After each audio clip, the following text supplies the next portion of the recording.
My wife went on a girls' trip with her rich friends, and came back pregnant by her best friend's husband, but her face froze when you know that feeling when your wife bounces into the room with that particular sparkle in her eyes? The one that usually means she's about to spend money we don't have on something we don't need? Yeah. Well, that Tuesday evening in March, Marissa practically floated through our front door like she just won the lottery. I was sprawled on the couch, remote in hand, trying to decide between watching grown men chase a ball around or some reality show where people pretend to find love in 30 days. Real tough choice there, honey, she squealed, and I swear the windows rattled. You're never going to believe what just happened. I muted the TV and braced myself. Last time she'd said those exact words, we'd ended up with a timeshare in Florida that we visited exactly once. The time before that, she'd signed us up for ballroom dancing lessons that made me look like a seizure victim having a particularly bad episode. Clara just called. She continued, practically vibrating with excitement as she kicked off those ridiculously expensive heels that cost more than my car payment. She's invited me on the most amazing girls' trip ever. Clara, of course, it was Clara. Clara Martinez Blackwell, or whatever hyphenated name she was using these days, was Marissa's best friend from college and the kind of woman who probably had her morning coffee served on actual gold plates. The woman lived in a different stratosphere than us regular folks. The kind where money wasn't a problem. It was just a tool you used to solve minor inconveniences. Let me guess, I said, already knowing this was going to hurt my wallet somehow. She wants you to fly to Paris for lunch and shop for shoes that cost more than our mortgage. Marissa rolled her eyes in that way. That meant I was being dramatic again. No, smartass. She's rented this incredible beach resort for a whole week. Just the girls, no husbands, no kids, no responsibilities. Pure relaxation. She plopped down next to me on the couch, her face glowing like she discovered fire. It's going to be champagne every morning, spa treatments every afternoon, and just us girls catching up on everything. When's the last time I got to do something like this? I had to admit, she had a point. Between my job at the insurance company and her work at the nonprofit, we barely had time to catch our breath, let alone take vacations to fancy beach resorts. Our idea of a romantic getaway was usually dinner at Olive Garden, followed by a movie we'd stream at home because we were too cheap to pay theater prices. How much is this going to cost us? I asked because, let's be real, when your wife's rich friends invite her somewhere, there's always a catch. And that catch usually involves your credit card crying itself to sleep. That's the best part, she said, grabbing my hands like she was about to deliver news that would change our lives forever. Claire is covering everything. The resort, the food, the drinks, even the spa treatments. She said she just booked the whole place and wants her closest friends there to celebrate. Celebrate what? Marissa shrugged. I don't know. Life being awesome. Does it matter? I had to laugh. Only Clara would spend what was probably my annual salary on a week-long party just because she felt like it. Her husband, Victor, made some kind of ridiculous money in tech or finance or whatever it is that rich guys do when they wear suits that cost more than my car. I'd met him a few times at dinner parties and charity events that Marissa dragged me to. And he seemed decent enough. The kind of guy who remembered your name and actually listened when you talked, which was more than I could say for most of the stuffed shirts in their circle. So, when is this magical mystery tour happening? I asked. Next week, she said, and I could practically see her mentally packing already. Clara said it was last minute because someone else canceled and she didn't want the reservation to go to waste. Of course, it was next week. Rich people operated on a different timeline than the rest of us. They could just drop everything and jet off to paradise whenever the mood struck. Meanwhile, I'd have to sweet talk my boss into letting me take a sick day if I wanted to sleep in on a Tuesday. The next few days were a whirlwind of shopping and preparation that would have made a military operation look casual. Marissa bought new dresses, new swimsuits, new everything. She got her hair done, her nails done, and probably a few other things done that I didn't want to think about too hard. By the time she was ready to leave, our bedroom looked like a boutique had exploded in it. Are you sure you have enough stuff? I asked, watching her try to cram what looked like half of Nordstrom into 2 suitcases. Very funny, she said, but she was smiling. She looked happier than I'd seen her in months. And honestly, that made the credit card damage almost worth it. Almost. The morning she left, she was practically bouncing off the walls with excitement. She'd been up since 5 o'clock, double-checking everything and making sure she hadn't forgotten anything important. I made her coffee and toast, which she barely touched because she was too excited to eat. You're going to have an amazing time, I told her, and I meant it. She deserved this. We both worked hard, and if her rich friend wanted to spoil her for a week, who was I to complain? She threw her arms around me and kissed me like we were in some romantic movie. "I'm going to miss you so much," she said. "But I promise I'll call every night and tell you all about it. Just promise me you won't come back with any crazy ideas about redecorating the house with seashells or something," I said. She laughed and kissed me again. No promises. The Uber arrived right on schedule because, of course, Clara had arranged for premium transportation to the airport. I helped load her bags, which took longer than it should have because she'd packed like she was planning to relocate permanently to this beach resort. "Have fun," I told her as she climbed into the car. "Don't do anything I wouldn't do." "That doesn't leave me with many options," she shot back with a grin. I watched the car disappear down our street, taking my wife off to paradise with her rich friends. The house felt empty without her energy filling it up, but I was genuinely happy for her. She deserved a week of being pampered and treated like royalty, even if it was at some resort I couldn't even pronounce the name of. I had no idea that I was watching my marriage drive away in that Uber. Had no clue that the woman who'd kissed me goodbye with such excitement would come back carrying secrets that would destroy everything we'd built together. All I knew was that my wife was going to have the time of her life, and I was going to spend the week eating cereal for dinner and watching sports without anyone judging my life choices. If I'd known what was really going to happen on that once-in-a-lifetime girls' trip, I would have chained her to the couch. But hindsight's 20/20, and at the time, all I could see was my wife's happiness as she headed off to what I thought would be a harmless week of girl talk and overpriced cocktails. Boy, was I wrong. So, there I was, living the bachelor life for a whole 12 hours. And let me tell you, it was everything I'd forgotten it could be. I ate pizza straight from the box while standing in my underwear at the kitchen counter, left my socks wherever they landed, and watched 3 consecutive hours of a show about guys building motorcycles. Pure bliss, right? Wrong. Because around 9 o'clock that first night, I started missing her laugh echoing through the house. That's when my phone buzzed with a FaceTime call. And there she was, my gorgeous wife, looking like she'd stepped out of some tropical magazine spread. The screen was filled with her sun-kissed face. And behind her, I could see what looked like paradise. Crystal blue water stretched out to the horizon. Palm trees swayed in the breeze. And the whole scene was bathed in that golden hour lighting that photographers would probably kill for. "Oh my God, honey. You should see this place," she gushed, holding the phone at arm's length so I could get the full panoramic view. "It's absolutely incredible." And it really was. The resort looked like something out of a billionaire's fever dream. All white marble and infinity pools with staff members who probably made more in tips than I made in overtime. Clara really hadn't been kidding when she'd said she was going all out for this trip. "Looks like you're suffering real hard out there," I said, settling back into my recliner with a beer. "I can see how this is just terrible for you." She giggled and I could hear other women's voices in the background. Her fellow escapees from reality. No doubt sharing war stories about their various first world problems over drinks that cost more than my lunch budget for a week. "We just finished the most amazing dinner," she continued, turning the camera to show me the remnants of what looked like a feast fit for royalty. "And now we're about to hit the beach bar. Clara says they make these signature cocktails that are supposed to be life-changing." "Life-changing cocktails, huh?"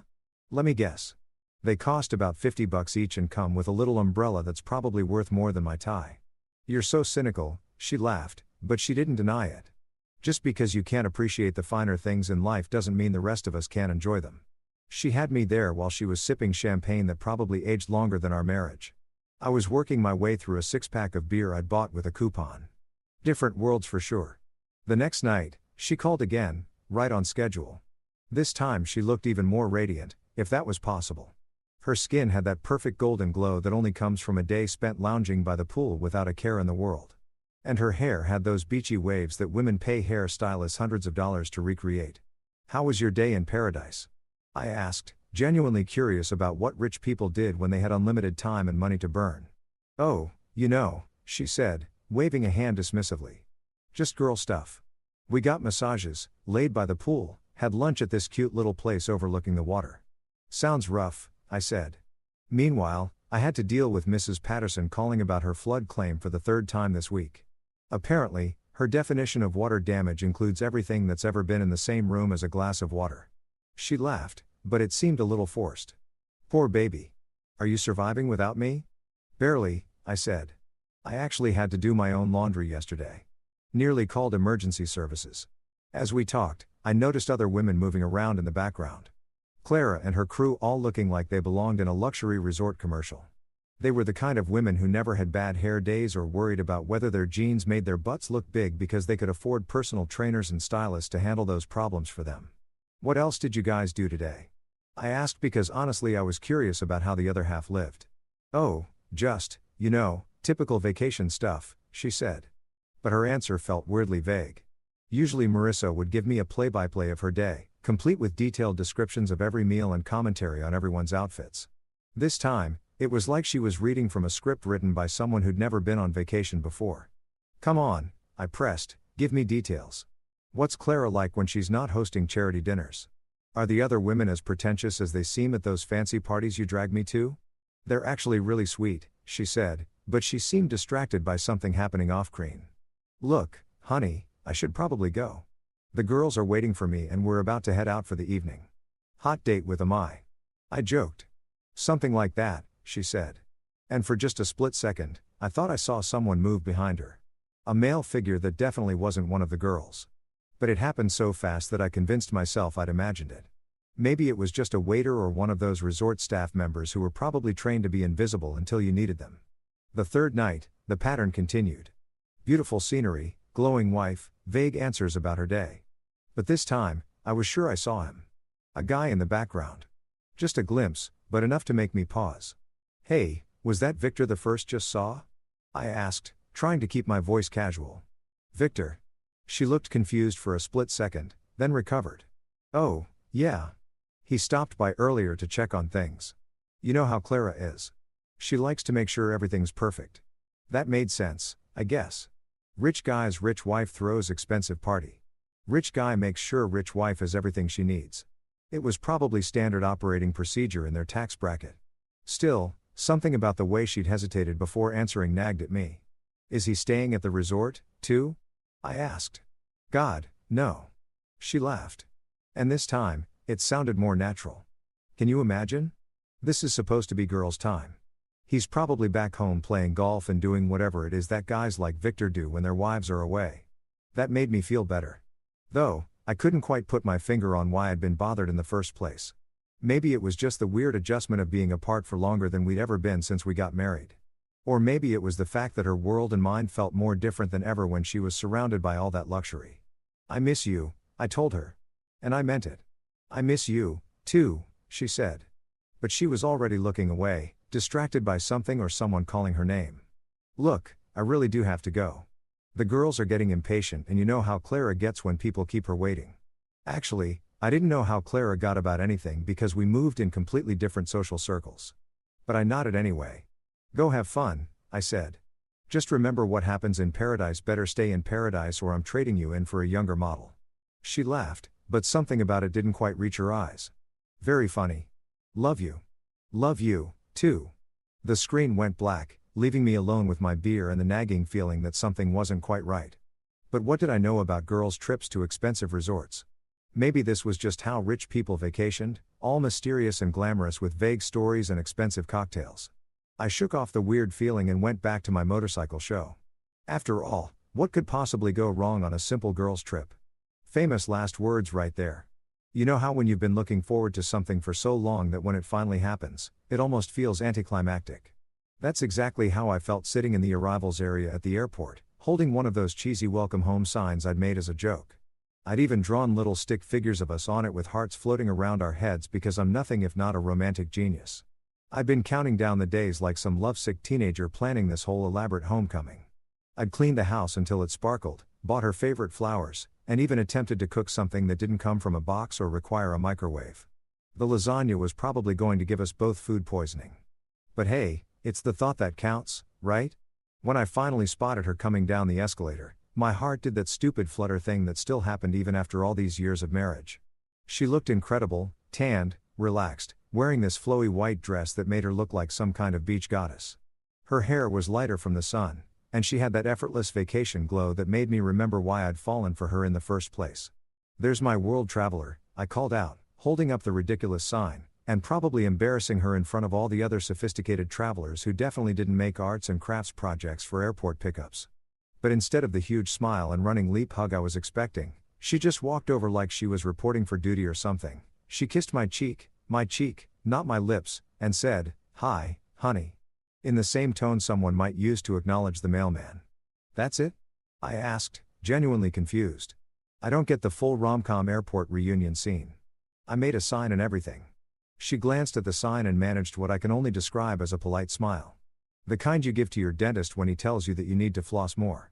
It's very nice, she said, but she was already looking around for the exit. The drive home was weird, like really weird. Usually after any kind of trip, even just a weekend visiting her parents, Marissa would talk my ear off about everything that happened. She'd give me a minute-by-minute breakdown of who said what they ate, who wore the ugliest outfit, the whole 9 yards. I'd learned to just nod and make appropriate noises at the right moments because honestly, I loved hearing her get excited about stuff. But this time, radio silence. She just stared out the window like she was seeing our neighborhood for the first time. Or maybe like she was already missing wherever she'd just been. Her phone was in her lap and I swear she checked it about every 30 seconds, which was strange because Marissa usually complained about being too connected to technology. So I said, trying to break the ice. Was the resort as amazing as it looked in those pictures you sent? She said, still looking out the window. Very nice. Very nice. That was it. This from the woman who once gave me a 45-minute detailed review of a chain restaurant because they brought her the wrong salad dressing. And the girls? How was Clara? Did she live up to her reputation as the ultimate hostess? She was fine, Marissa said, shifting in her seat. They were all fine. I tried a different approach. Come on, give me something here. Did anyone have any drama? Surely someone's Botox went wrong or their fake eyelashes fell into the soup or something. These are your rich friends we're talking about. There had to be at least one meltdown over thread count or champagne temperature. She finally looked at me and for just a second I saw something flash across her face. Guilt. Panic. But it was gone so fast I almost thought I'd imagined it. Nothing like that happened. She said it was just relaxing, spa stuff and pool time. Not really exciting enough for a full recap. Not exciting enough. This was Marissa we were talking about, the woman who once spent an entire evening telling me about a conversation she'd overheard in the grocery store checkout line. Everything was exciting enough for a full recap when it came to my wife. When we got home, I carried her bags in while she kind of wandered around the house like she was taking inventory. I'd spend hours making sure everything was perfect. Flowers on the counter, candles lit in the bedroom. Even that fancy bottle of wine we'd been saving for a special occasion chilling in the fridge. Welcome home, beautiful, I said, gesturing around at my handiwork like some demented game show host. I know it's not as fancy as your 5-star resort, but it's got something that place didn't have. What's that?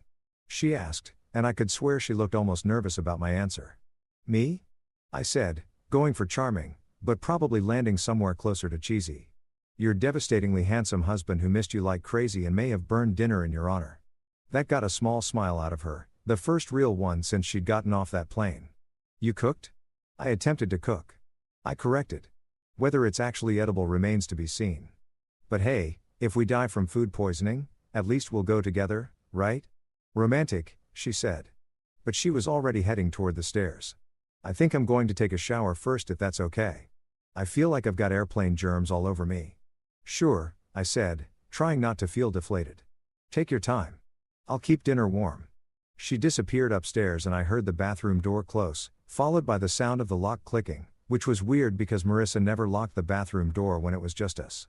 Hell, half the time she left it open while she was getting ready, chattering away about her day while she did her makeup. I stood there in our kitchen, surrounded by flowers and candles and the lingering smell of my culinary disaster, feeling more alone than I had during the entire week she'd been gone. Something was definitely off, but I couldn't put my finger on what it was. Maybe she was just tired from traveling, or maybe the adjustment from luxury resort life back to our regular existence was harder than expected. When she finally came downstairs, she was wearing her oldest, most comfortable pajamas and had pulled her hair back in a messy bun. She looked more like herself, but there was still something distant about her, like she was physically present, but mentally still somewhere else entirely. Dinner smells. She paused, probably searching for a diplomatic way to describe whatever horror I'd created in the kitchen. Interesting. That's one word for it, I said. I was going for edible, but I'll take interesting. We sat down to eat, and I kept waiting for her to open up to tell me about her week, to act like the woman I'd married instead of this polite stranger who happened to look exactly like my wife. But she just picked at her food and made small talk about the weather and asked about my work week like we were acquaintances catching up at a high school reunion. After dinner, she claimed she was exhausted and went to bed early. I found her curled up on her side of the bed, facing away from me, already pretending to be asleep, even though I could tell from her breathing that she wasn't. When I tried to put my arm around her, She tensed up and mumbled something about being tired. I lay there in the dark staring at the ceiling and trying to figure out what the hell had happened to my wife during her week in paradise, because the woman lying next to me might have looked like Marissa, might have sounded like Marissa, but she sure as hell wasn't acting like the woman I'd kissed goodbye at the airport a week ago. Something had changed during that trip. And whatever it was, it felt like it was sitting between us in bed like an invisible wall. I just had no idea how thick that wall was about to get. A month. A whole goddamn month of living with a stranger who happened to share my bed and my last name. 31 days of watching my wife go through the motions of being married to me while acting like I was some kind of roommate she barely tolerated. 31 days of increasingly awkward conversations, 4 smiles, and this weird tension that hung over our house like a fog that wouldn't lift.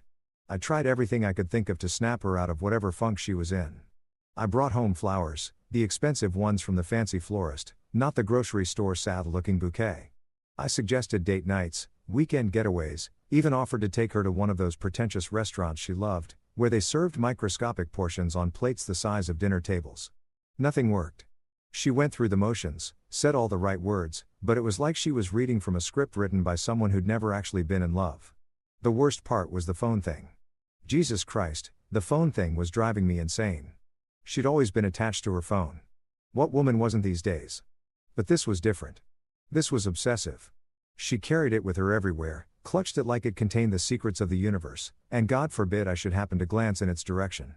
She'd angle it away from me, turn the screen toward her body, and sometimes she'd even leave the room just to check her messages. Who keeps texting you? I'd asked one evening when her phone had buzzed for the 15th time during dinner.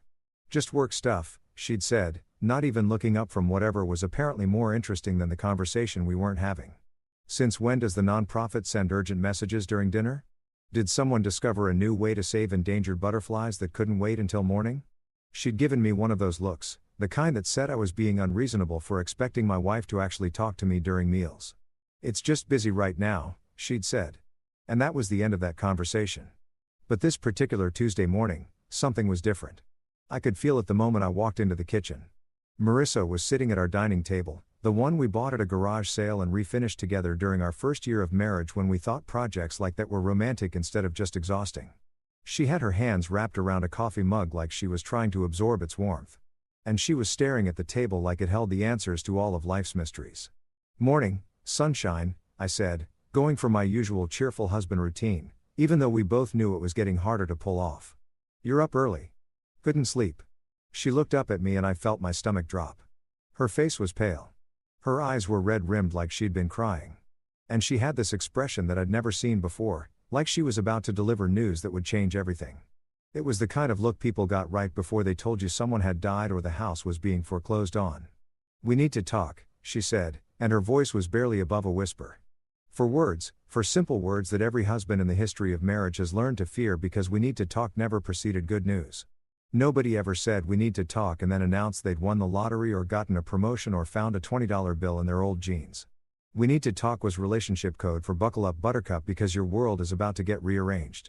I sat down across from her trying to read her face for clues about what kind of disaster we were dealing with. My mind started racing through possibilities. Had she lost her job? Were her parents sick? Had someone died? Was she having some kind of midlife crisis where she decided she needed to find herself by backpacking through Europe or taking up pottery? "Okay," I said, trying to sound calm, even though my heart was already picking up speed. "What's going on?" She took a shaky breath and her hands trembled so badly around the coffee mug that I thought she might drop it. "I'm pregnant," she whispered. And for about 3 seconds, my world tilted in the best possible way. Pregnant. We'd been trying for a baby for months, having those careful conversations about timing and finances, and whether we were ready to bring a tiny human into our messy, imperfect life. We'd bought pregnancy tests in bulk from Costco, like we were preparing for some kind of conception apocalypse. We'd tracked ovulation cycles and optimal timing until the whole thing started feeling more like a science experiment than romance. "Are you serious?" I asked, and I could feel this stupid grin spreading across my face. "Really? We're finally going to be parents." But she didn't smile back. She didn't throw herself into my arms or start crying happy tears or do any of the things I'd imagined she'd do when this moment finally came. Instead, she just sat there looking like she was about to throw up, and not an acute morning sickness kind of way. "Marissa," I said, and something cold started creeping up my spine. "What's wrong? Aren't you happy about this?" She opened her mouth, closed it, then opened it again like a fish gasping for air. When she finally spoke, her voice was so quiet I had to lean forward to hear her. "It's not yours." The words hit me like a physical blow. I actually felt my chest constrict, like someone had reached into my ribcage and squeezed my heart with their fist. The kitchen seemed to tilt sideways, and for a moment, I wondered if I was having some kind of medical emergency because surely this couldn't be real. Surely my wife hadn't just told me she was pregnant with another man's baby. "What did you just say?" I asked, because maybe I'd misheard. Maybe she'd said something else, something that didn't destroy everything I thought I knew about my life. She looked down at the table, tears streaming down her face. "Now the baby, it's not yours. Whose is it?" The question came out of my mouth before my brain had fully processed what was happening. I felt like I was watching this conversation from outside my body. Like this was happening to someone else and I was just a spectator to my own life falling apart. She was crying harder now. Ugly sobs that shook her whole body. "Victor's," she whispered. "Clara's husband." And there it was. The bomb that had been ticking away for a month finally exploded, taking our marriage, our future, our entire life together, and blowing it into tiny irreparable pieces. Victor, Clara's husband, Victor, who I'd shaken hands with at charity dinners and made small talk with about sports and the weather. Victor, who'd apparently done a lot more than just check on things during that girl's trip to paradise. I sat there staring at my wife, my pregnant wife, who was carrying another man's child, and tried to process information that my brain simply refused to accept. This had to be a mistake, a misunderstanding. Maybe she'd gotten confused about dates or timing or something. Anything other than what she was telling me. "How?" I asked because apparently my mouth was still working even though my brain had completely shut down. "The trip," she said, still not looking at me. "Clara had to leave for a few days. Family emergency. Victor came to help out with arrangements, make sure everything was still perfect. One night we all drank too much and she trailed off, but she didn't need to finish." I could fill in the blanks. I could picture it all too clearly. My wife drunk on expensive wine and the fantasy of a life she'd never have. Falling into bed with someone who represented everything I wasn't. Someone rich and sophisticated and successful. Someone who belonged in her world of luxury resorts and five-star everything. "It just happened," she said, like that explanation made any of this okay. "It was a mistake. A terrible, stupid mistake. And I hate myself for it." I wanted to scream. I wanted to flip the table and punch holes in the walls and demand to know how the hell you accidentally end up pregnant with your best friend's husband's baby. But instead, I just sat there numb and broken, watching my marriage dissolve into something I didn't recognize. "Does Clara know?" I asked. She shook her head. Fresh tears streaming down her face. "No, God, no. It would destroy her. It would destroy their marriage." "And what about ours?"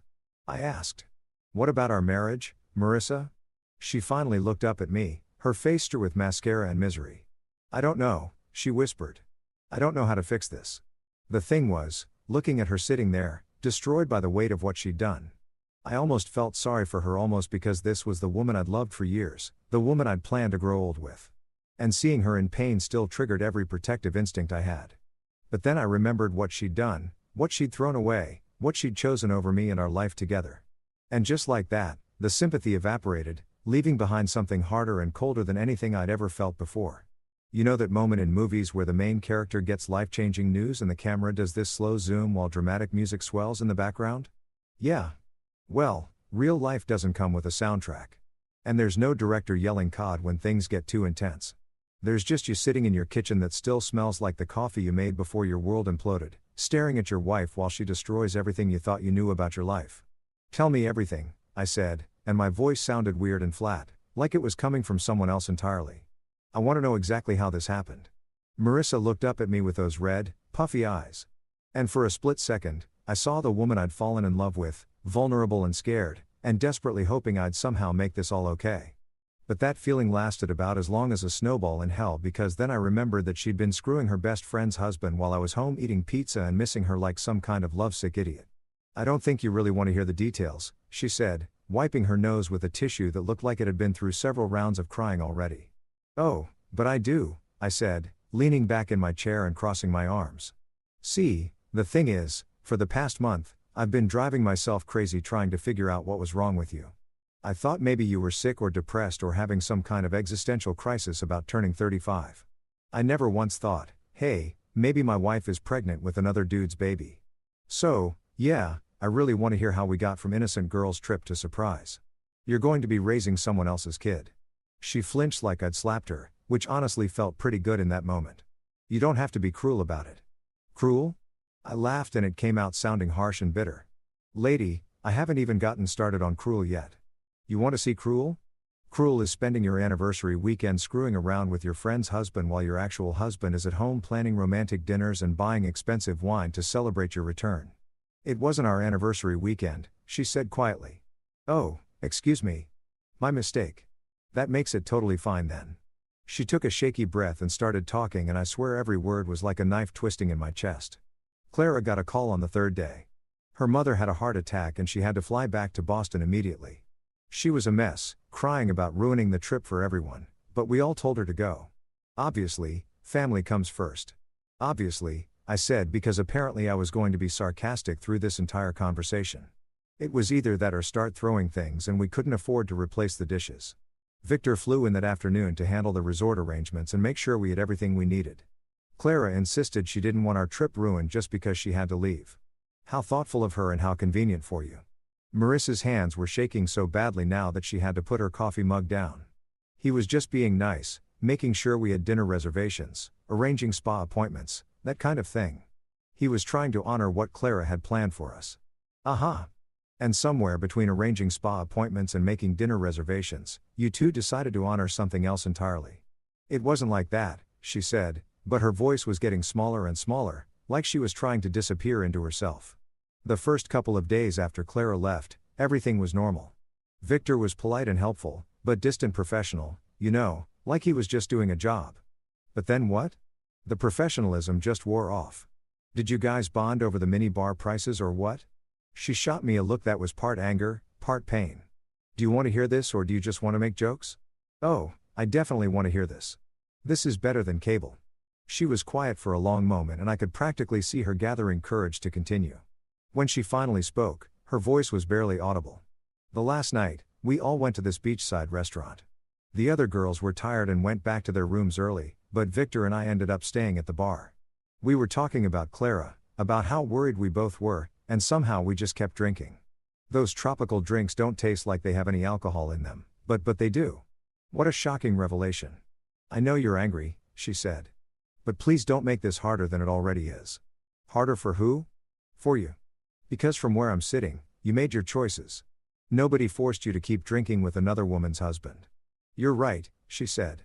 And she sounded so defeated that I almost felt sorry for her again. Almost.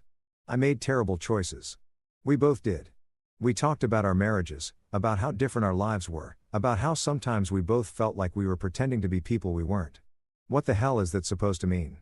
I don't know, she said, fresh tears streaming down her face. I was drunk and confused and feeling sorry for myself. He was talking about how hard it was being married to someone who lived in a completely different world than he grew up in. And I was complaining about how I sometimes felt like I was settling for a smaller life than I'd imagined. That one hit like a physical blow. Settling. You felt like you were settling by being married to me. I didn't mean it like that, she said quickly. I was drunk and stupid and saying things I didn't really mean.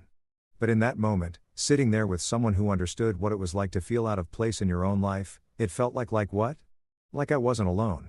We sat there in silence for a moment and I could hear the clock on the wall ticking away the seconds of my old life.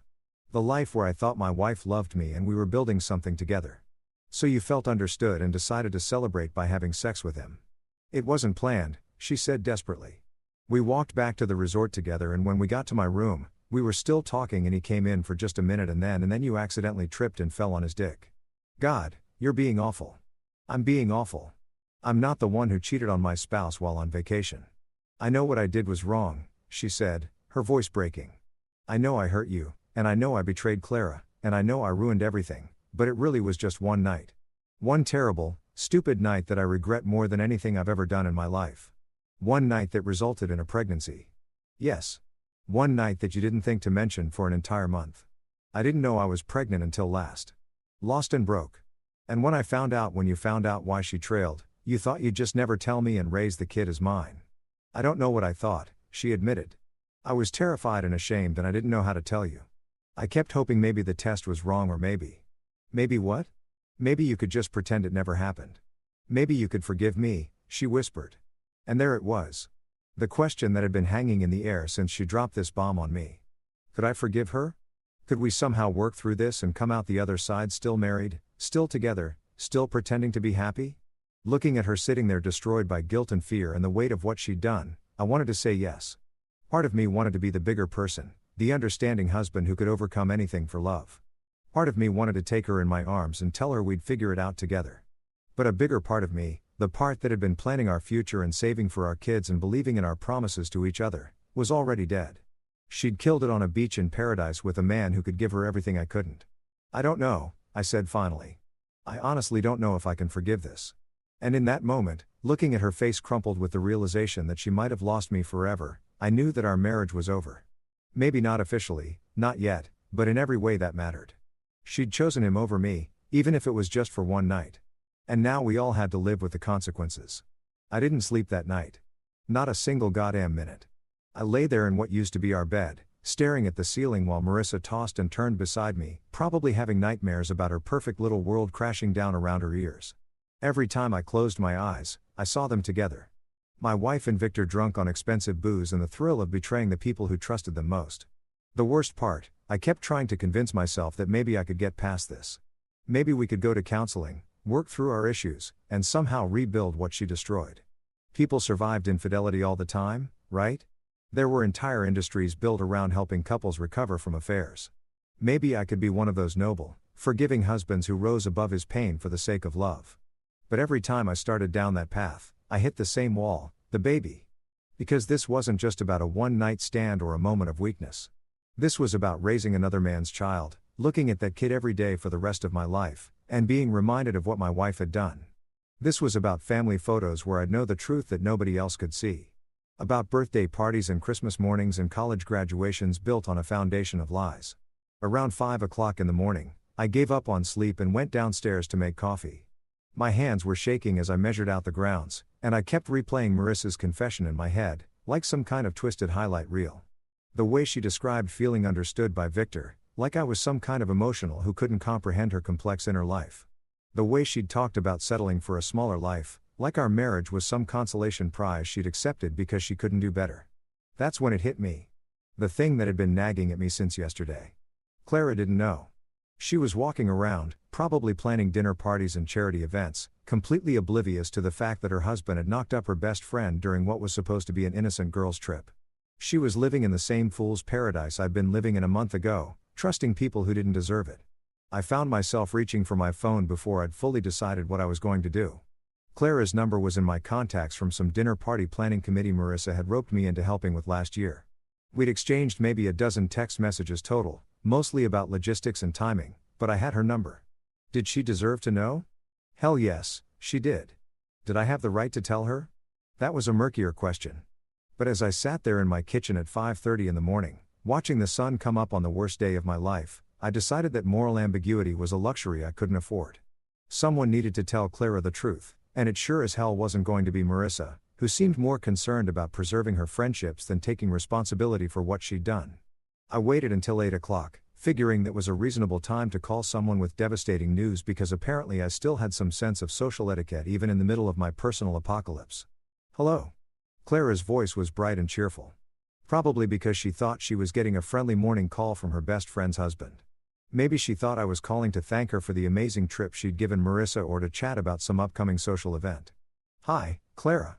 It's me, Marissa's husband, I said, realizing I sounded like I was introducing myself to someone I'd never met, which was basically accurate since all our previous interactions had been surface-level pleasantries at parties where we were both just playing our assigned roles as supportive spouses. Oh, hi. She sounded genuinely pleased to hear from me. How are you? How's Marissa? I've been meaning to call her, but things have been so crazy since I got back from Boston. My mother's doing much better, thank goodness. But the whole experience was just exhausting. And there it was. The perfect opening to destroy her day, her marriage, and probably her entire worldview. Actually, that's kind of why I'm calling, I said, trying to figure out how to ease into this conversation. How do you tell someone their husband cheated on them? Was there a protocol for this kind of thing? Is everything okay? Her voice had changed, picking up on the tension in mine. You sound serious, Clara. I need to tell you something, and it's going to be really hard to hear, but I think you deserve to know. There was a pause, and I could practically hear her brain switching gears, preparing for bad news. What is it? It's about the trip. About what happened after you had to leave? Another pause, longer this time. What about it? I took a deep breath and jumped off the cliff. Marissa is pregnant and the baby, it's not mine. The silence that followed was so complete, I thought the call might have dropped. I could hear her breathing quick and shallow, like she was hyperventilating. I'm sorry, what did you just say? Her voice was barely above a whisper. The baby is Victor's, I said, because apparently once you start dropping truth bombs, you might as well make sure they hit their target. They slept together while you were in Boston dealing with your mother's emergency. That's not possible, she said. But her voice was shaking now. Victor was just helping out. He was being supportive. He would never. Clara, I'm not making this up. Marissa told me everything yesterday. They got drunk on the last night and one thing led to another. I heard her make a sound that was somewhere between a gasp and a sob. Are you absolutely sure? Are you sure she's not mistaken or confused? Or she's sure, I said. And so am I. The sound that came through the phone next was unlike anything I'd ever heard. A wail of pure anguish that made my chest tighten with sympathy even in the middle of my own pain. This was a woman's world collapsing in real time. And I was the one holding the demolition charges. Oh God, she whispered. Oh God, oh God, oh God, Clara, I'm sorry. I'm so sorry to have to tell you this, but I thought you deserved to know. How long have you known? She asked, and her voice was getting stronger now, harder. I could hear the anger starting to build underneath the shock. Since yesterday, Marissa just told me and she was never going to tell me, was she? She was just going to let me go on being friends with her, hosting dinner parties for her, treating her like family while she was carrying my husband's baby. I don't know what she was planning, I said. Though, honestly, I had a pretty good idea. Marissa had probably been hoping she could somehow make this whole situation disappear. Maybe pass the baby off as mine and go on living her double life. Where is she now? Clara asked. Upstairs. Still sleeping, I think. And where's Victor? I have no idea. Probably at your house, getting ready for work like nothing happened. I heard something crash in the background, followed by Clara shouting Victor's name in a voice that could have shattered glass. Then the line went dead. I sat there staring at my phone, knowing I'd just set off a chain reaction that was going to destroy at least 2 marriages and probably ruin several friendships. But for the first time since Marissa had dropped her bomb on me yesterday, I felt something that might have been satisfaction because Clara deserved to know the truth just like I had. And Victor deserved to face the consequences of what he'd done, just like Marissa was about to. Within 10 minutes, my phone started buzzing with text messages. First from a number I didn't recognize, probably Victor trying to do damage control. Then from Marissa's phone upstairs, which meant Clara had already called her and probably said some things that weren't going to help anyone's day get better. I deleted Victor's messages without reading them and ignored Marissa's frantic texting. Whatever they wanted to say, whatever explanations or justifications or desperate pleas for forgiveness they had prepared, I wasn't interested. I'd done what needed to be done. And now everyone involved could deal with the fallout. Because here's the thing about secrets. They're like cancer. They might stay hidden for a while, growing quietly in the dark, but eventually they always come to light. And when they do, they destroy everything they touch. I'd just chosen to be the surgeon instead of waiting for the disease to kill us all slowly. The sound of Marissa's feet hitting the floor upstairs told me my peaceful morning was about to end. In a few minutes, she'd come downstairs and demand to know why I'd betrayed her by telling Clara the truth. She'd probably cry and scream and accuse me of being vindictive and cruel. And you know what? She'd be right. I was being vindictive and cruel. But after what she'd done to me, to us, to the future we'd planned together, I figured I'd earn the right to a little vindictiveness. Sometimes the truth is the cruelest weapon of all, and sometimes that's exactly what people deserve. The sound of Marissa's feet pounding down the stairs was like a countdown to an explosion. I could tell from the rhythm, quick, panicked, desperate, that she'd gotten Clara's call and was about to unleash hell in our kitchen. I took another sip of my coffee and braced myself for what was coming. Because after yesterday's confession and this morning's phone call, I was pretty sure we were about to have the kind of fight that ended marriages. She appeared in the doorway like some kind of avenging angel, except instead of bringing divine justice, she was bringing accusation and fury. Her hair was a mess. She was still wearing the oversized t-shirt she'd slept in, and her face was flushed with the kind of anger that made people do stupid things like throw dishes or key cars. "What did you do?" she demanded, and her voice was pitched so high it probably disturbed dogs in neighboring counties. I looked up from my coffee with what I hoped was an expression of complete innocence. "Good morning to you, 2. Sweetheart. Sleep well. Don't you dare, she said, pointing at me like I was a misbehaving dog. Don't you dare act like you don't know what I'm talking about. Clara just called me absolutely hysterical, saying you told her about. She trailed off, probably realizing that saying about my affair out loud made it sound even worse than it already was. About your pregnancy, I suggested helpfully about the fact that you're carrying her husband's baby. About the little detail you conveniently forgot to mention to your best friend while you were crying on my shoulder about how guilty you felt. Her mouth opened and closed a few times like she was a fish trying to breathe air. For a moment, she just stood there in our kitchen doorway, frozen in this expression of complete disbelief. It was like her brain couldn't process the fact that I'd actually done what any rational person would do in this situation, told the truth to someone who deserved to hear it. How could you do that? She finally managed to say, and her voice was barely above a whisper. How could you call her and destroy her life like that? I almost laughed. Actually, I did laugh. A short bitter sound that probably wasn't helping the situation but felt really good in the moment. I destroyed her life. That's rich, Marissa. Really rich. Because last time I checked, I wasn't the one who had an affair with her husband. That's not the point, she said. And now she was getting that shrill quality in her voice that meant she was working herself up to a full-scale meltdown. You had no right to tell her. That wasn't your secret to share. You're absolutely right, I said, standing up and setting my coffee mug down with deliberate care. It was your secret to share, your responsibility to tell your best friend that you'd been screwing her husband behind her back. But since you seemed perfectly content to let her go on living in ignorance while you figured out how to spin this whole situation to your advantage, I figured someone needed to step up and do the right thing. The right thing. She was full-on shrieking now, her face turning red with indignation. The right thing would have been letting me handle this my own way, in my own time. Your own way, I repeated. You mean the way where Claren never finds out and you somehow convince me to raise Victor's kid as my own while you all continue playing happy families at dinner parties and charity events? I never said that. You didn't have to say it. It was written all over your face every time I asked what your plan was. You were hoping this would all just magically work itself out, weren't you? Maybe you thought I'd be so grateful to finally be a dad that I wouldn't care whose DNA the kid actually had. She was crying now. Ugly sobs that shook her whole body. But I felt absolutely no sympathy for her. Zero. Because this was exactly the kind of crocodile tears routine she'd been pulling for the past month, acting like she was the victim in this situation instead of the person who'd caused it. You don't understand, she said between sobs. Clara and I have been friends since college. She's like a sister to me. This is going to destroy our friendship. Good, I said, and I meant it. Your friendship should be destroyed. You want to know why? Because friends don't sleep with each other's husbands. Friends don't keep life-altering secrets from each other. And friends definitely don't throw each other under the bus when the truth finally comes out. I wasn't throwing anyone under the bus. No. Then what were you doing?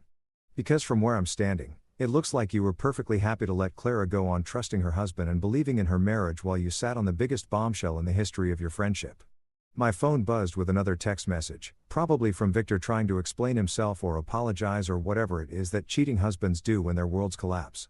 I ignored it just like I'd been ignoring all his calls and messages since Clara had undoubtedly confronted him about an hour ago. He's been trying to call you, Marissa said, noticing my phone. Victor, Clara threw him out. He's been calling and texting, begging you to talk to him. And why exactly would I want to talk to the man who knocked up my wife? Because he's sorry. Because this whole thing was a mistake that got out of hand. Because he never meant for any of this to happen. I stared at her for a long moment, genuinely amazed by her capacity for self-delusion. Do you hear yourself right now? You're actually defending him. You're standing in our kitchen, pregnant with another man's baby, and you're asking me to feel sorry for him because his wife kicked him out. I'm not defending him. I'm just saying that this situation is complicated.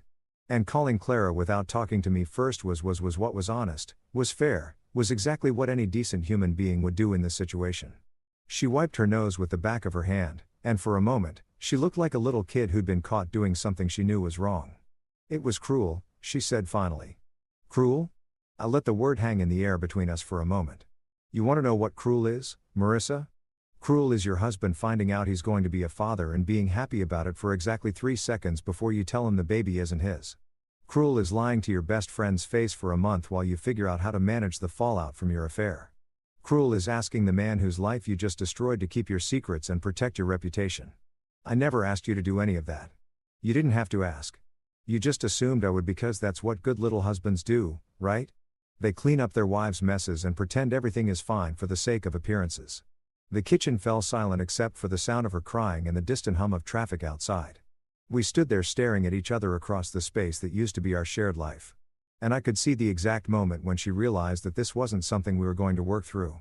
This wasn't a bump in the road or a rough patch or any of the other euphemisms people used when they didn't want to admit their marriage was over. "So, what happens now?" she asked. And her voice was small and defeated. Now you get to live with the consequences of your choices. Now Clara gets to decide whether she wants to try to rebuild her marriage or start over. Now Victor gets to explain to his friends and family why his wife kicked him out. And now I get to figure out what the hell I'm supposed to do with the rest of my life. "And us," she whispered. I looked at her standing there in our kitchen.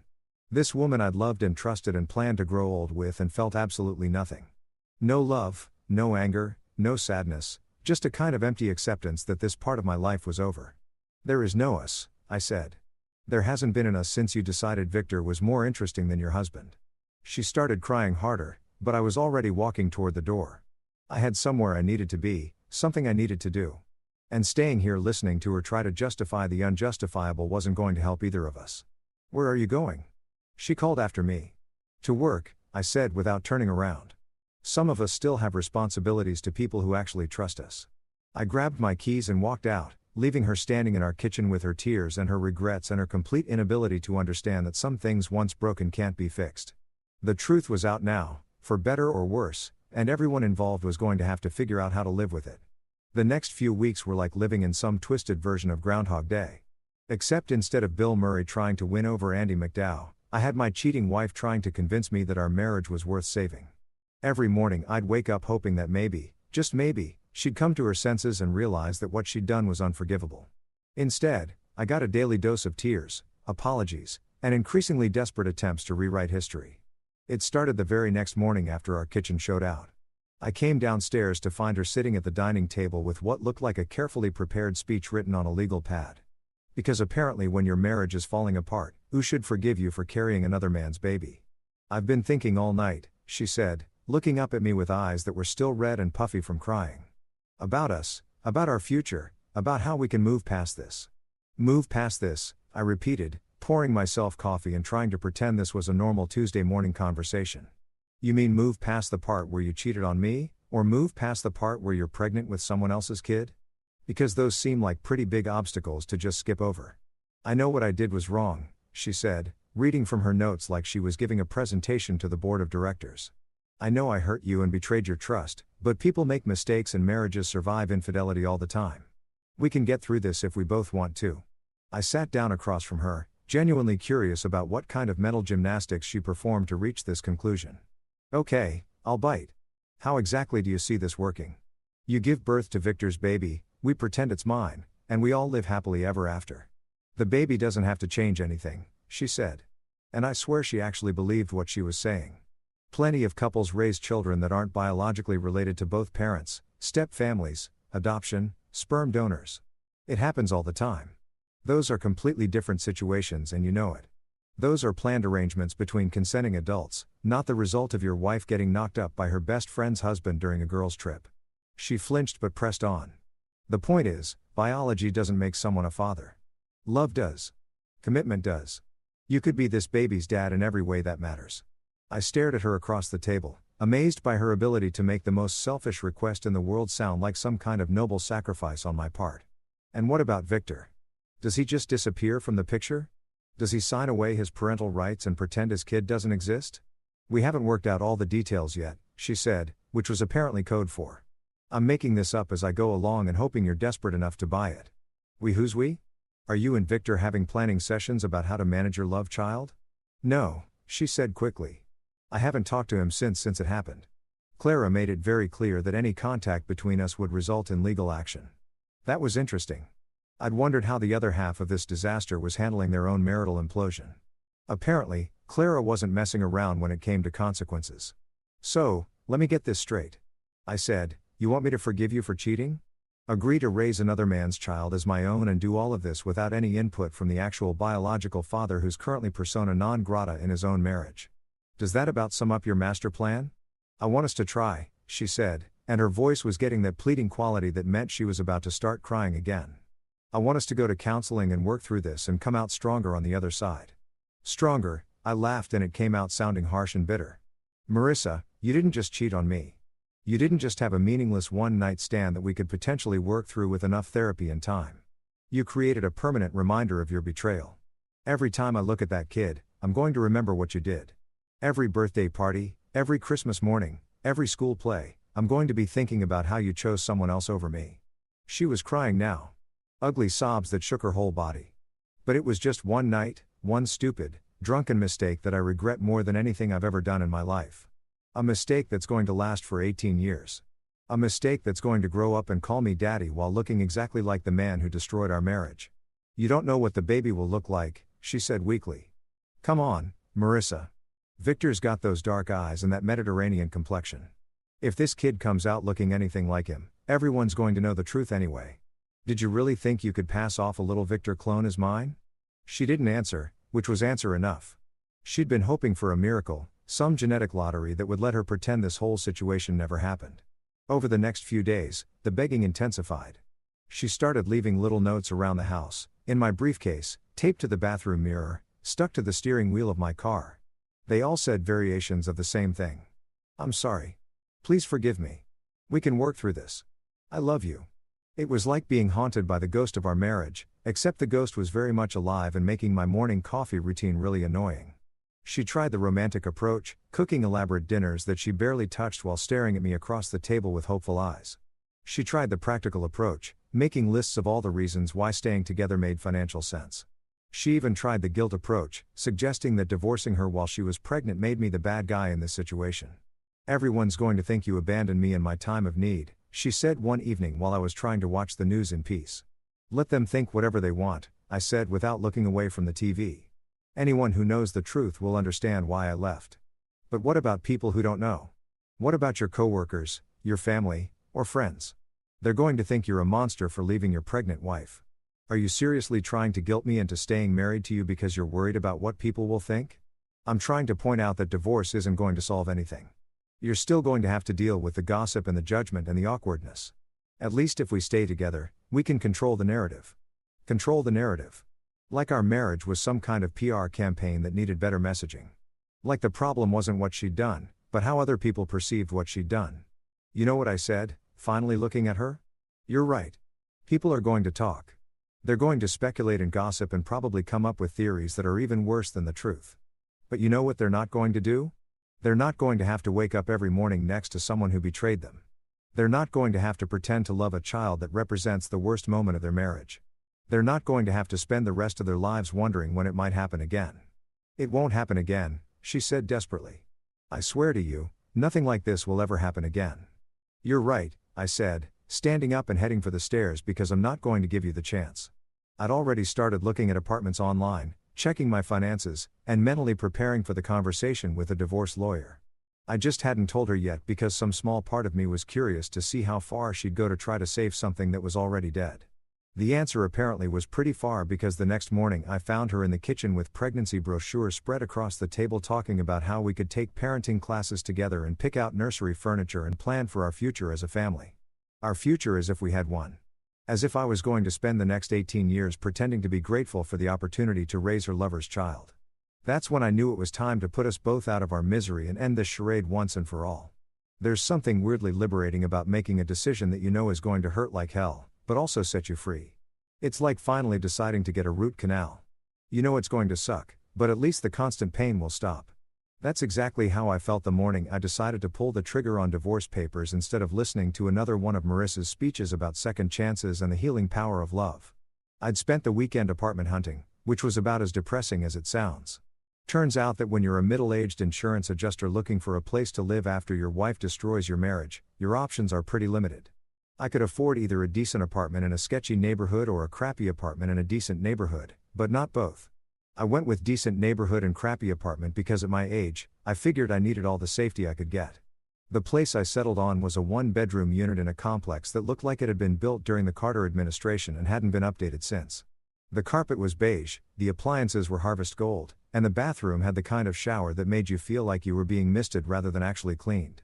But it was mine, or would be mine once I signed the lease and figured out how to tell my wife that I was leaving. Monday morning, I called in sick to work, which wasn't technically a lie because the thought of going to the office and pretending everything was normal made me physically nauseous. Instead, I drove to the law office of Mitchell & Associates, which specialized in divorce cases and had decent reviews on Google, because apparently that's how people choose lawyers these days, the same way they pick restaurants and plumbers. Robert Mitchell turned out to be exactly what you'd expect from a divorce attorney. Sharp suit, sharper attitude, and the kind of handshake that let you know he'd seen every variation of marital disaster imaginable. He listened to my story without judgment, took notes on a legal pad that probably cost more than my monthly car payment, and gave me the kind of straightforward advice that I'd been hoping for. "This is pretty cut and dried," he said, leaning back in his leather chair. "Adultery is still grounds for divorce in this state, and pregnancy by another man certainly qualifies as irreconcilable differences. The question is, what do you want to walk away with?" "My dignity," I said, "and as little drama as possible." He smiled, and it wasn't a particularly warm expression. In my experience, men who say they want as little drama as possible usually end up getting screwed in the settlement. "Are you sure you don't want to fight for half the house, alimony, pain, and suffering?" "I just want out," I told him. "She can have the house, the furniture, the wedding china. We never use all of it. I don't want anything that reminds me of this marriage." "What about the pregnancy? Do you want to establish paternity? Make sure you're not on the hook for child support." That was a conversation I'd been dreading, but it had to happen. "The baby isn't mine. I want that clearly established in the divorce decree, so there's no confusion later." He made more notes, probably calculating his fee based on how complicated this was going to get. "We'll need DNA testing once the child is born, assuming the biological father is willing to cooperate. If not, we can compel testing through the courts." "He'll cooperate," I said. "His wife already kicked him out. I don't think he's in a position to make demands." After 2 hours of paperwork and legal strategy, I walked out of that office feeling like I just bought my freedom for the cost of a small car. It was expensive, but some things are worth paying for, and peace of mind was definitely one of them. That evening, I sat Marissa down for what I knew would be our last real conversation as husband and wife. She must have sensed something was different because she'd spent the day cleaning the house and cooking my favorite dinner, like she was trying to remind me of all the domestic bliss I'd be giving up. "We need to talk," I said, and I saw her face immediately shift into panic mode. "If this is about the baby again, I already told you that we can work through this. There are support groups for couples dealing with infidelity, and I found this counselor who specializes in." "I want a divorce," I said, cutting her off before she could launch into another prepared speech about the healing power of professional therapy.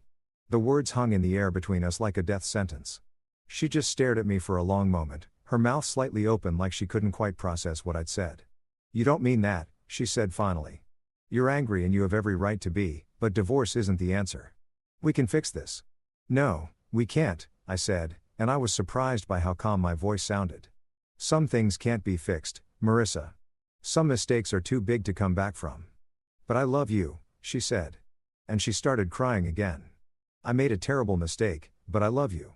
And that has to count for something." "It does count for something," I said. "It makes this harder than it needs to be. But love isn't enough to fix what you broke." She tried everything she could think of in the next hour. She cried. She bargained. She promised to do anything I wanted if I'd just give her another chance. She offered to cut off all contact with Clara and Victor. To move to another city, to go to church, to get individual therapy, couples therapy, family therapy. She painted pictures of the life we could have together, the family we could build, the happiness we could find if I'd just forgive her. But I'd already checked out emotionally. I sat there listening to her plead for our marriage while mentally calculating how many boxes I'd need to pack my stuff and wondering if the cable company would let me transfer service to my new apartment. "I've already filed the papers," I told her when she finally ran out of steam, "and I've put a deposit down on an apartment. I'm moving out this weekend." "This weekend?" She looked genuinely shocked, like she'd thought we'd spend months talking this to death before anything actually happened. "There's no point in dragging this out," I said. "We both know how this ends." She started crying harder, the kind of desperate sobs that made me feel like a monster for not comforting her. But I learned the hard way that comforting Marissa just encouraged her to think there was still hope. And false hope was crueler than honest rejection. "What about our friends?" she asked. "What about your family? What are we going to tell everyone?" "We're going to tell them the truth," I said. "You had an affair. You got pregnant. And our marriage couldn't survive it. Simple as that. People are going to judge me," she said. "They're going to think I'm a terrible person. Some probably will." I agreed. "But that's not my problem anymore. I spent the rest of the week packing my life into cardboard boxes, sorting through 8 years of marriage and deciding what was worth keeping and what belonged to a version of myself that no longer existed. It was surprisingly easy to walk away from most of it. The wedding photos, the anniversary gifts, the furniture we'd picked out together. It all felt like artifacts from someone else's life. Saturday morning, I loaded the last box into my car and stood in the driveway looking at the house where I'd thought I'd grow old with the woman I loved. It looked smaller somehow, less significant, like it was already becoming just another building instead of the center of my world. Marissa watched me from the kitchen window, and for a moment, I felt a flicker of the old sympathy. She looked lost and broken, like a little girl whose parents had just told her they were getting divorced. But then I remembered what she'd done, what she'd chosen, and the sympathy faded. She'd made her bed, literally and figuratively. Now she could lie in it. I got in my car and drove away without looking back. Because sometimes the only way to save yourself is to walk away from everything you thought you wanted and start over with nothing but your self-respect intact. 6 months. That's how long it's been since I packed my life into cardboard boxes and drove away from the house where I thought I'd spend the rest of my life. 6 months since I traded a king-sized bed for a lumpy futon, a 2-car garage for a parking spot that's approximately the size of a postage stamp, and a marriage for a studio apartment that smells faintly of the previous tenant's cooking experiments. And you know what? Best trade I ever made. Don't get me wrong, the first few weeks were rough. Really rough. There's something deeply humbling about being a grown man eating cereal for dinner 3 nights in a row because you never learned how to cook for one person. There's something even more humbling about calling your mother to ask how to separate whites from colors in the laundry because your wife always handled that stuff. And you'd apparently been sleepwalking through the domestic responsibilities of adult life. But slowly, gradually, I started to figure things out. I learned that grocery shopping for one person is actually kind of liberating. No more arguments about brand names or whether we really need the expensive organic vegetables. I discovered that having complete control over the TV remote is worth approximately 3 months of relationship counseling. And I found out that silence, real silence, is one of the most underrated luxuries in the world. No more walking on eggshells, waiting for the next emotional breakdown about how sorry she was. No more pretending that forgiveness was just around the corner if we could just find the right combination of therapy and time.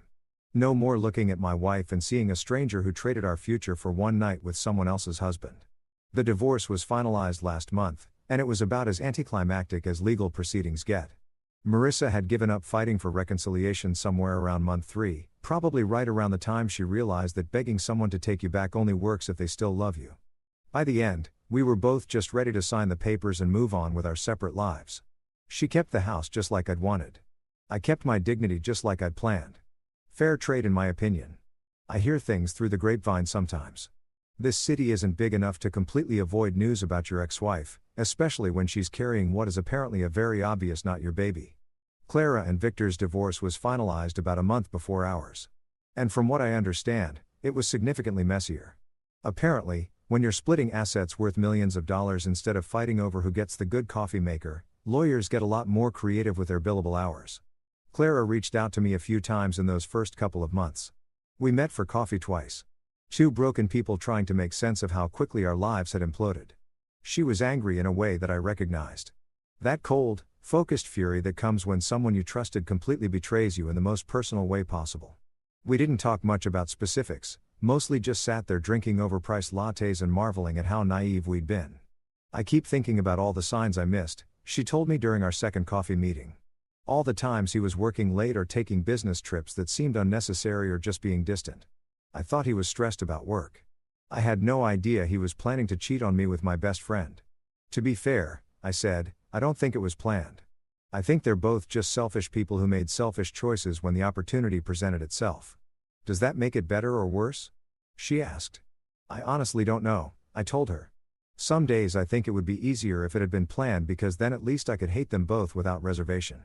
The fact that it was supposedly spontaneous just makes them seem pathetic instead of evil. We stopped meeting after that, not because of any drama or falling out, but because we realized we were both just picking at wounds that needed to heal. She had her own rebuilding to do, and so did I. Staying connected to the wreckage of our old lives wasn't helping either of us move forward. I heard she moved to Seattle last month. Fresh start, new city, new life. Good for her. She deserved better than what she got from Victor, just like I deserved better than what I got from Marissa. The baby was born 3 weeks ago, a boy. Apparently, I know this because my mother, bless her heart, still talks to Marissa's mother, and the gossip network between them is more efficient than any intelligence agency. Dark hair, dark eyes, looks nothing like me, and everything like his actual father. No surprises there. Marissa tried to put my name on the birth certificate anyway, which resulted in a very expensive legal battle that ended exactly the way you'd expect, with DNA evidence proving what we all already knew. Victor is the father legally and biologically, which means he gets to pay child support while dealing with his own custody arrangements. Marissa gets to be a single mother with a baby that serves as a permanent reminder of the worst decision she ever made. And I get to wake up every morning in my crappy little apartment, make my coffee exactly the way I like it, and not have to pretend that any of this is my problem anymore. The funny thing is, people expected me to be bitter. Coworkers, friends, even my own family kept waiting for me to have some kind of breakdown or revenge fantasy. They wanted me to be angry, to plot elaborate schemes to make Marissa's life miserable, to spend my energy trying to get back at her for what she'd done. But here's the thing I learned during those 6 months of rebuilding my life from scratch. Revenge is exhausting. Staying angry takes work. Plotting and scheming and trying to hurt someone who already hurt you is just another way of letting them control your life. And I was done letting Marissa control anything about my existence. Instead, I focused on the one thing I could actually control, myself. I started going to the gym because apparently stress and rage are excellent motivators for getting in shape. I took a cooking class because eating cereal for dinner loses its charm after the first month. I even started dating again, though that's a whole other adventure that involves learning how to explain your divorce without sounding like a complete disaster. The truth is, I'm happier now than I was during those last few months of my marriage. I'm definitely happier than I would have been if I'd stayed and tried to make it work with a woman who'd proven she couldn't be trusted with the most basic requirements of marriage, like not sleeping with other people. I see Marissa sometimes around town. She looks tired, like single motherhood isn't the glorious adventure she might have imagined. She's gained weight, which isn't surprising considering she's dealing with a newborn and no support system. Most of her old friends have distanced themselves from the drama, and Clara's exile apparently extended to anyone who remained loyal to the woman who betrayed her. She doesn't look happy, but she doesn't look like my problem anymore either. Last week, she sent me a text message. Just 3 words. I miss you. I stared at that message for about 30 seconds, then deleted it without responding because there was nothing to say. Missing someone and regretting your choices aren't the same thing as deserving a second chance. And even if she truly regretted what she'd done, even if she'd learned from her mistakes and become a better person, it didn't change the fundamental truth of our situation. She'd shown me who she really was when the chips were down, and I'd chosen to believe her. Some bridges once burned can't be rebuilt. Some trust once broken can't be repaired. Some marriages once destroyed by betrayal and lies and babies that belong to other men can't be saved by good intentions and wishful thinking. But some things, like self-respect, like dignity, like the knowledge that you did the right thing even when it was hard, those things are worth more than any marriage built on a foundation of lies. I kept my self-respect. Everything else was just stuff.